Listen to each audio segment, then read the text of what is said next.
सब लोगों के लिए मनुष्य को लगता है कि नर का नारायण बनने का अवसर उपलब्ध होना चाहिए। किसी को नर से नराधम बनने की बारी आनी नहीं चाहिए। लेकिन अगर हम संबंधों को नहीं मानते, सारी दुनिया से अपने नाते को नहीं मानते, तो दुनिया में अपने जागरूक मन के कारण अपनी इच्छा से, अपनी कृति से लोग नारायण बनेंगे। लेकिन इसके विपरीत परिस्थिति जिनको मिली है वो नराधम तक जा सकते हैं, और ये केवल उनका दोष नहीं है, ये समस्त मानव जाति का दोष है। क्योंकि संबंध होने के बाद भी जो अपने हैं उन पर हमने ध्यान नहीं दिया।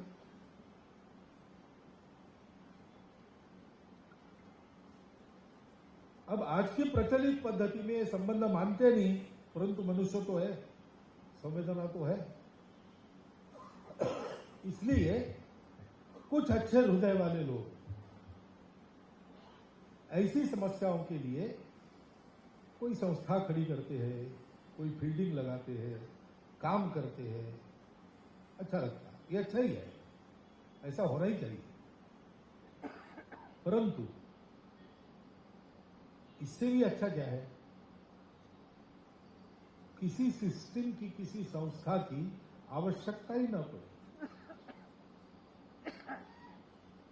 इतना बड़ा समाज है, सहस्र शीर्षा पुरुष सहस्राक्ष सहस्रपात, ऐसा जिसका स्वरूप है, उसके लाखों करोड़ों हाथ पैर है। जो अपने हैं उनकी सब प्रकार की चिंता उसने अपने आप कर लेनी चाहिए। पहले ऐसा था, 2000 साल के पहले ऐसा था, धीरे धीरे धीरे धीरे नष्ट हो गया। थोड़े अवशेष आज भी बाकी है। 50-60 साल पहले ये दृश्य हमारे शहरों में देखने को मिलता था कि देहातों से जो पढ़ने के लिए आते थे, जिनकी व्यवस्था नहीं थी शहर में, वो किसी के घर में रहते थे, बताकर मेरी व्यवस्था नहीं है, तो ऐसे विद्यार्थियों को घर में रखा जाता था। भोजन की व्यवस्था नहीं है तो घर में जाकर मधुकरी मांगते थे, मिलती थी। अलग निकाल के रखते थे कि कोई आएगा मांगेगा, उसके लिए है। निश्चित होता सोमवार को इस घर में इसका भोजन होगा, मंगलवार को उसी का दूसरे घर में होगा, बांट कर लेते। संस्था नहीं थी। समाज की संवेदना संस्कारों के रूप में कर्तव्य निर्धारित करती थी, और कर्तव्य निर्धारित करने के कारण ये सारे काम अपने आप होते थे। लेकिन 2000 साल से ये जो जड़वादी चिंतन है उसके चपेट में धीरे धीरे हम आ गए। कुछ तो पहले अपने से आ गए, हम भी भूलने के कारण और लोगों को मौका मिला, उन्होंने हमको पूरा भुला दिया और ये बातें बंद हो गई। आज समाज की स्थिति क्या है, ये काम संस्था बना के करना पड़ता है। अच्छा है, करते हैं, वो करते हैं, 25 साल से कर रहे हैं, आज वर्धापन दिन मना, ये सब अच्छी बात है। परंतु ये काम चलाने वालों का लक्ष्य क्या है?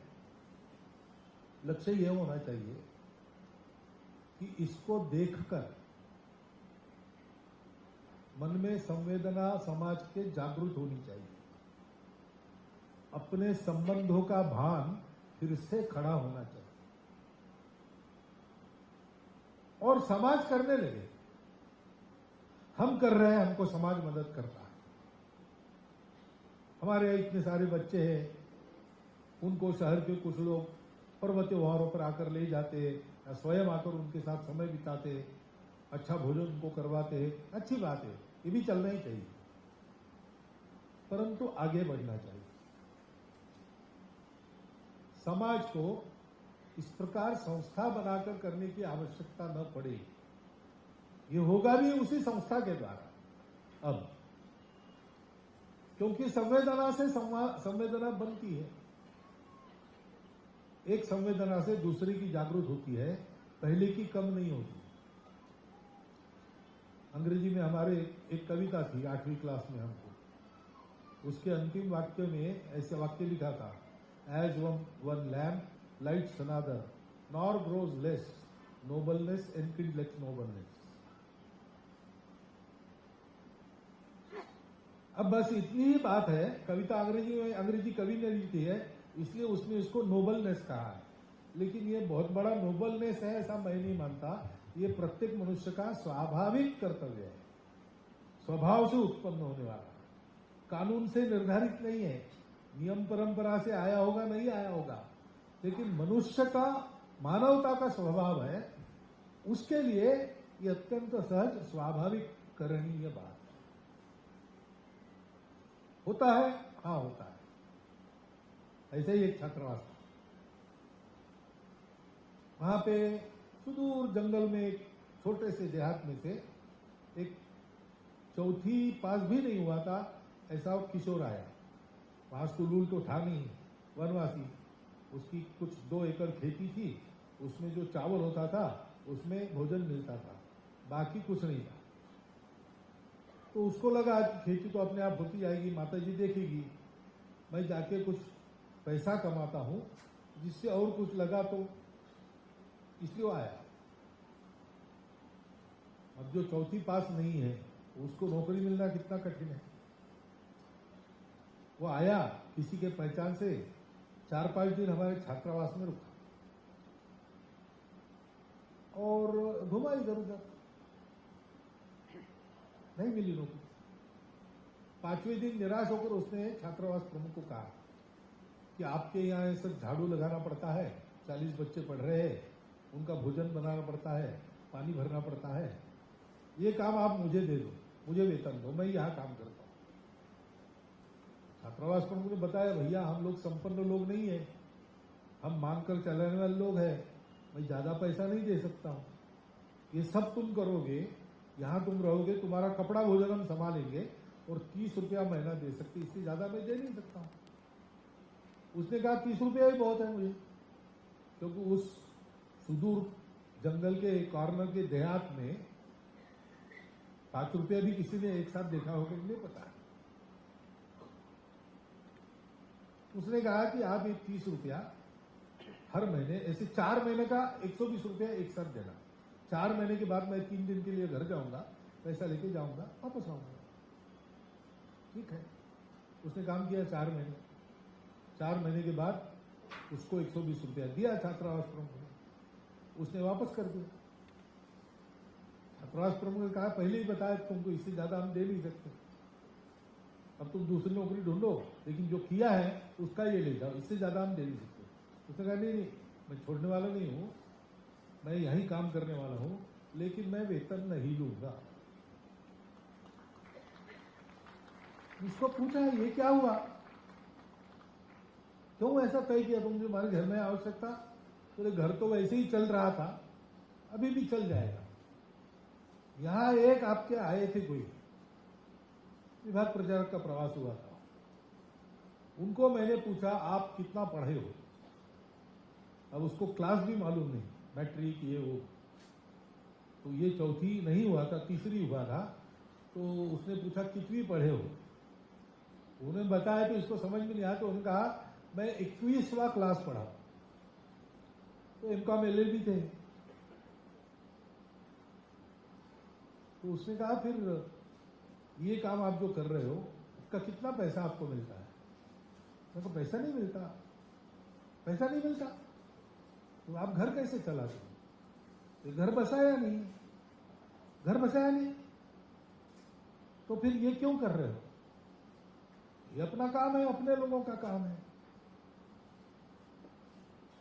बोले अपने लोगों का काम है, हाँ ये समाज अपना है, उसके लिए करना है। तो उसने कहा कि फिर मैंने विचार किया कि ये 21वीं पढ़े हैं, पढ़ लिख कर सब जानते हैं, इसलिए ऐसा किया। मैं चौथी नहीं पास हुआ अभी तक, लेकिन मुझे भी तो विचार करना आता है कि मेरा भी तो समाज है, ये कर सकते हैं तो मैं नहीं कर सकता क्या? मैं भी करूंगा। और वो 15 साल पूर्णकालिक रहा। हमने उसको समझा बुझाकर, इकलौते हो तुम, विवाह करो, ड्राइविंग सिखाया, ड्राइवर की नौकरी, उसने कहा नहीं करूंगा, तो चौकीदारी, कुछ ऐसा करके उसको बिठाया। अब वो नहीं है, उसके बालक पढ़े लिखकर बड़े हुए हैं, बड़ा भाई रिश्ता रख गया है, छोटा भाई घर संभाल रहा है। ये होता है।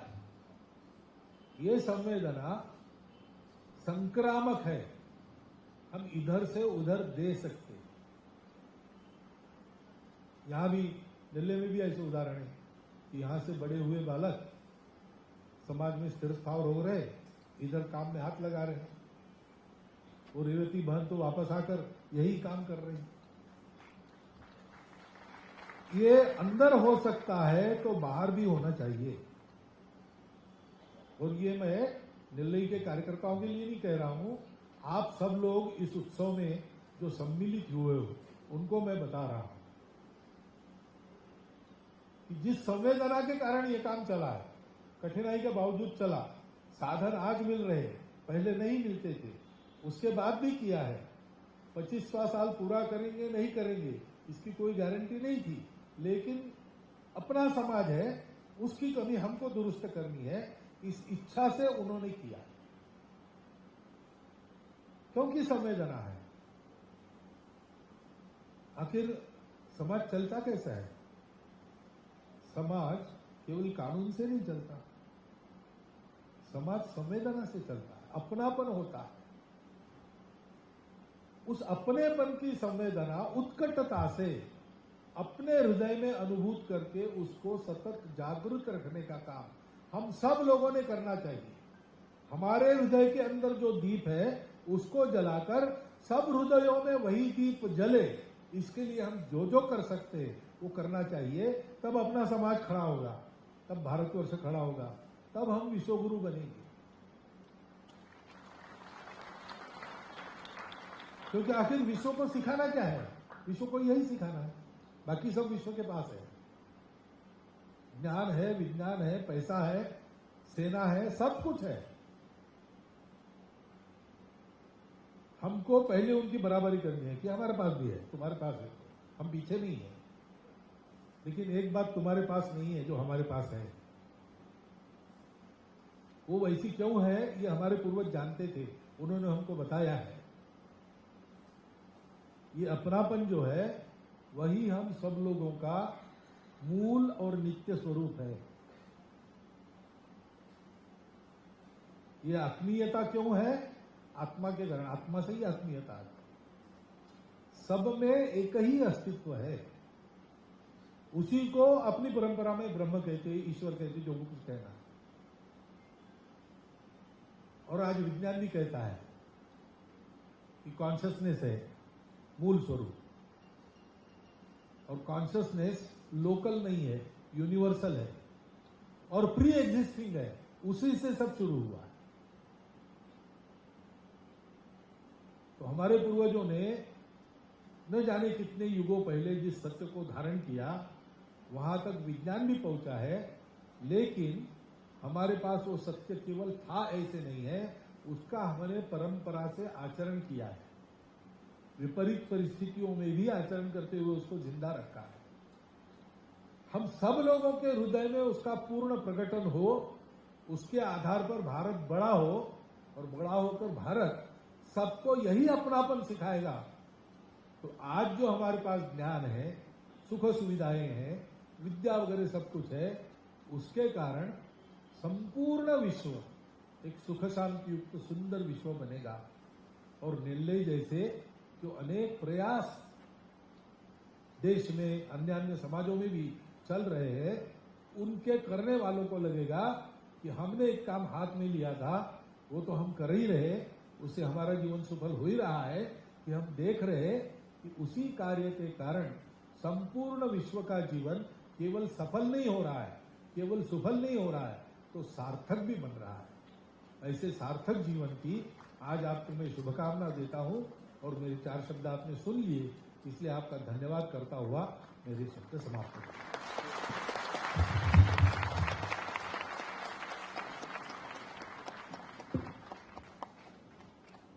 ಇಂದಿನ ಸಭೆಯನ್ನುದ್ದೇಶಿಸಿ ಸುಮಧುರವಾಗಿ ಮಾತನಾಡಿದಂತಹ ಶ್ರೀ ಪರಮ ಪೂಜ್ಯ ಶ್ರೀ ಮೋಹನ್ ಭಾಗವತ್ ಜೀರವರಿಗೆ ಹೃತ್ಪೂರ್ವಕ ನಮನಗಳು.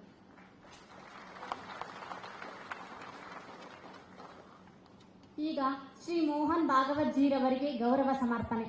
ಮಾತನಾಡುವ ತುಟಿಗಳಿಗಿಂತ ಸೇವೆ ಮಾಡುವ ಕರಗಳೇ ಶ್ರೇಷ್ಠವೆಂಬ ಸ್ವಾಮಿ ವಿವೇಕಾನಂದರ ವಾಣಿಯಂತೆ ತಮ್ಮ ಇಡೀ ಜೀವನವನ್ನ ಸಮಾಜ ಸೇವೆಗೆ ಮುಡುಪಾಗಿಟ್ಟಂತಹ ಮೋಹನ್ ಭಾಗವತ್ ಜೀರವರಿಗೆ ಗೌರವ ಸಮರ್ಪಣೆ ಮಾಡುವುದು ನಮ್ಮ ನಿಮ್ಮೆಲ್ಲರ ಸೌಭಾಗ್ಯವೇ ಸರಿ. ವೇದಿಕೆ ಮೇಲಿರುವ ಎಲ್ಲಾ ಗಣ್ಯರು ನೆರವೇರಿಸಿಕೊಡಬೇಕೆಂದು ವಿನಂತಿಸುತ್ತೇನೆ.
ಗೌರವ ಸಮರ್ಪಣೆ ಮಾಡಿದ ಸರ್ವರಿಗೂ ತುಂಬು ಹೃದಯದ ವಂದನೆಗಳು. ಹುಟ್ಟಿದ ಸೂರ್ಯ ಮುಳುಗಲೇಬೇಕು, ಅರಳಿರುವ ಹೂ ಬಾಡಲೇಬೇಕು ಎಂಬಂತೆ ಕಾರ್ಯಕ್ರಮದ ಕೊನೆಯ ಹಂತಕ್ಕೆ ತಲುಪಿದ್ದೇವೆ. ಈಗ ನೆಲೆ ವಿಶ್ವಸ್ತರು ಹಾಗೂ ಸ್ವಾಗತ ಸಮಿತಿಯ ಕಾರ್ಯದರ್ಶಿಗಳೂ ಆದ ಶ್ರೀ ವಿನಯ್ ತ್ಯಾಗರಾಜ್ ರವರು ವಂದನಾರ್ಪಣೆ ಮಾಡಲಿದ್ದಾರೆ.